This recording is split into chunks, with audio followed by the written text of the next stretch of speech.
Kita sering mengukur kesuksesan itu dari popularitas. Oh, popularitas itu ada baiknya, banyak bahayanya. Sebab kalau orang populer, sekali dia melakukan sesuatu, ditiru orang, ini akumulatif nih. Kalau dia melakukan kebaikan, ditiru orang, enak. Sekali kita nganjurkan sholat, orang sholat, pahalanya datang terus siang dan malam. Tapi sekali memberi contoh maksiat dan ditiru maksiatnya, Masya Allah. Dosanya terus menerus. Alkisah ada pernah orang yang mengatakan, di mana sih perempuan nakal itu? Tuh misalkan, saya harus hati-hati nunjuknya nanti jadi masalah ya enggak. Tuh. Lalu orang itu datang ke tempat wanita nakal itu dan berzina. Maka yang ngomong tuh itu kebagian dosanya. Enggak selesai di sana, dia pulang dia sebarin sama teman-temannya. Jadi tiap yang berzina di sana, dia udah tua enggak bisa apa-apa, tetap kebagian dosanya. Hanya karena ngajak kepada keburukan. Makanya populer itu takdir Allah. Ada yang mati-matian ingin populer, enggak bisa enggak populer aja. Ada yang tidak pengen populer, memang Allah mau bikin populer, jadi populer. Itu cobaan. Apakah jadi ujub, jadi merasa mulia, enggak ada apa-apanya sama sekali populer itu. Yang ada apa-apanya kalau populer membuat dia makin takut ke Allah, makin patuh ke Allah dan pasrah ke Allah. Ini enggak gampang hadirin bicara begini ini. Kalau enggak hati-hati saya tinggal mikul dosanya. Maka jangan bangga punya anak terkenal tuh. Ya kalau terkenalnya ngaco dipikul juga dosanya oleh ibu bapaknya.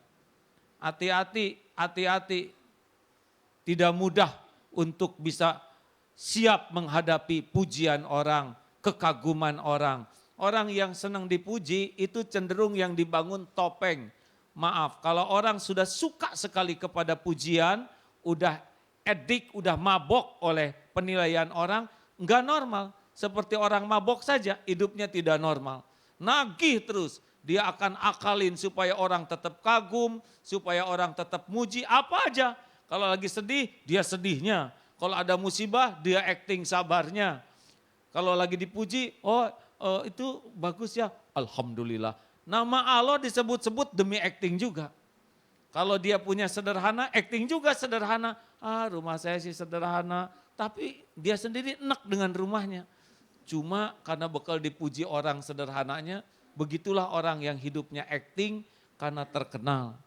Hati-hati, harta, gelar, pangkat, jabatan, popularitas, itu cuma topeng. Enggak ada apa-apanya. Yang ada apa-apanya jadi dekat dengan Allah atau tidak.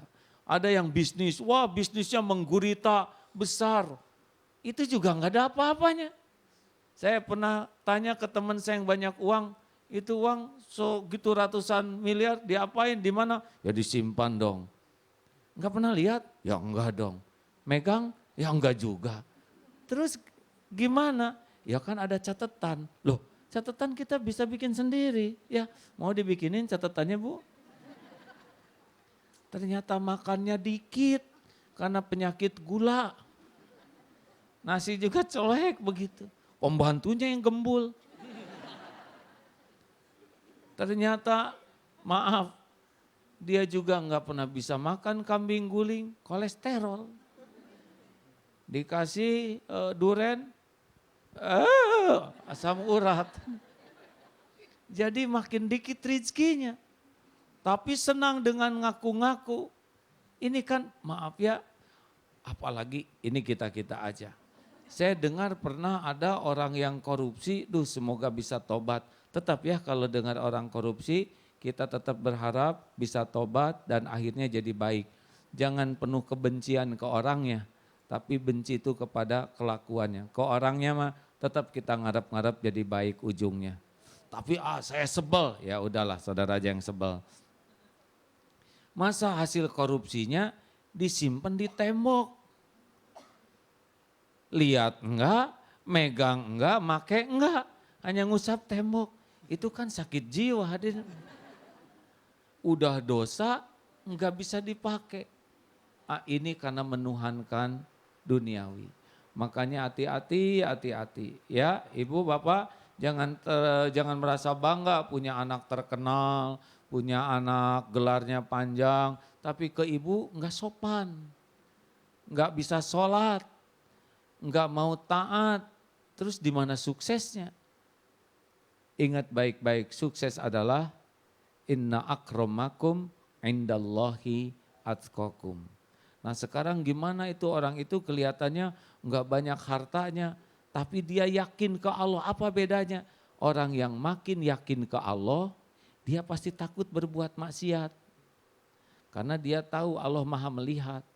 Orang yang yakin ke Allah tidak akan licik. Karena dia tahu rezeki nggak pernah ketukar. Orang yakin ke Allah juga nggak akan jaim. Tahu jaim? Apa jaim? Jaga image, nggak akan acting. Karena mau ngapain dipuji orang. Orang yang mujinya juga nggak punya apa-apa. Lebih sibuk dengan ingin dilihat Allah, akhirnya akhlaknya jadi mulia. Kalau orang akhlaknya mulia, pasti dia nyaman. Dia juga akan dihormati dan disukai. Dan itulah yang menyebabkan seseorang dimudahkan sukses dunianya. Padahal cita-citanya adalah sukses akhirat, maka dunia akan ikut. Oleh karena itu hadirin sekalian, jangan ukur kesuksesan hanya dengan topeng dunia. Tapi kesuksesan adalah orang yang mencari sukses akhirat dan dunia akan ikut. Rabbana atina fid dunya hasanah wa fil akhirati hasanah wa qina azabannar. 2 tentang akhirat. Ingin hasanah di akhirat dan takut dari neraka, baru dunianya akan diikutkan oleh Allah Subhanahu wa taala.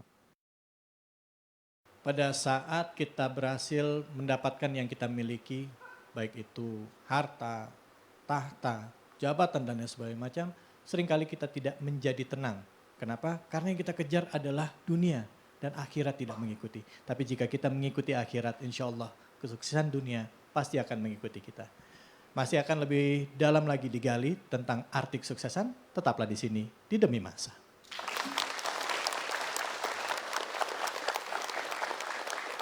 Makanya ibu bapak, sukses itu tidak susah.